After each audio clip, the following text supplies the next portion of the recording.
The Golden State Valkyries are facing a daunting challenge, and it's one that could define their season. Locked into the number 8 seed after a 72-53 loss to the Minnesota Lynx, the Valkyries now find themselves in a high-stakes showdown against the league's top team, and they won't even have to leave Minneapolis. But here's where it gets intriguing. Despite their 0-4 record against the Lynx this season, the Valkyries see this as an opportunity rather than a setback. And this is the part most people miss. They've shown glimpses of competitiveness against the best, and they're no strangers to being underdogs. But is that enough to pull off the upset? Let's dive in. The Valkyries' season finale loss on Thursday night at Target Center sealed their fate as the 8th seed, setting up a first-round playoff matchup against the Lynx on Sunday at 10 a.m. Eastern, broadcast on ESPN. Had they won, they would have secured the 6th seed, but instead they dropped their final 3 games, missing a chance to finish as high as 5th.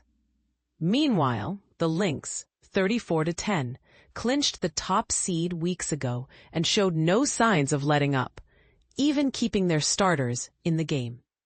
Here's the silver lining. The Valkyries are familiar with Minnesota's playbook, having faced them multiple times. Head coach Natalie Nikasi sees this as an advantage. "We know what we're about to face," she said. "We don't have to travel and we don't need to overhaul our strategy." But is familiarity enough when you're up against a team that's dominated you all season? The Valkyries struggled offensively on Thursday, shooting a season-low 28.8% from the field and scoring just 53 points, their second fewest of the season. Minnesota's defensive stars, Alana Smith and Nafisa Collier, stifled their efforts. Collier, an MVP candidate, led the Lynx with 19 points on 8 for 10 shooting. Meanwhile, Golden State starters like Janelle Salon, 1 for 12, and Cecilia Zandalasini, 3 for 10, couldn't find their rhythm, and the team missed their first 16 three-point attempts.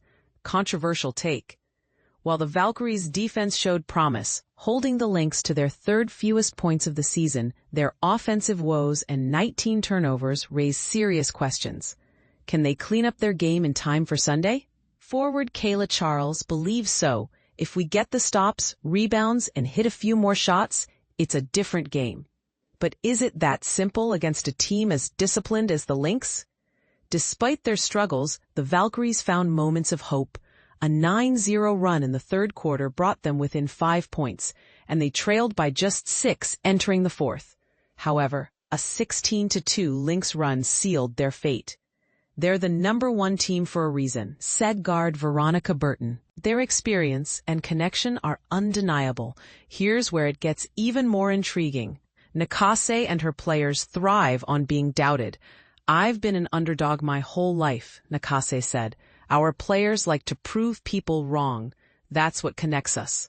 But can underdog mentality alone bridge the gap between them and the Lynx?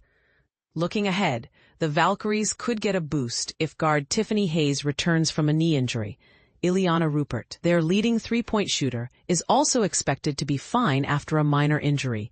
Yet even at full strength, they face an uphill battle against a Lynx team that finished with a franchise record 34 wins and reached the finals last year. Final thought. The Valkyries have the heart and the familiarity, but do they have the firepower? The playoffs offer a clean slate, and as Burton put it, every team is beatable. But will this be the game where they prove it? What do you think? Can the Valkyries pull off the upset, or will the Lynx continue their dominance?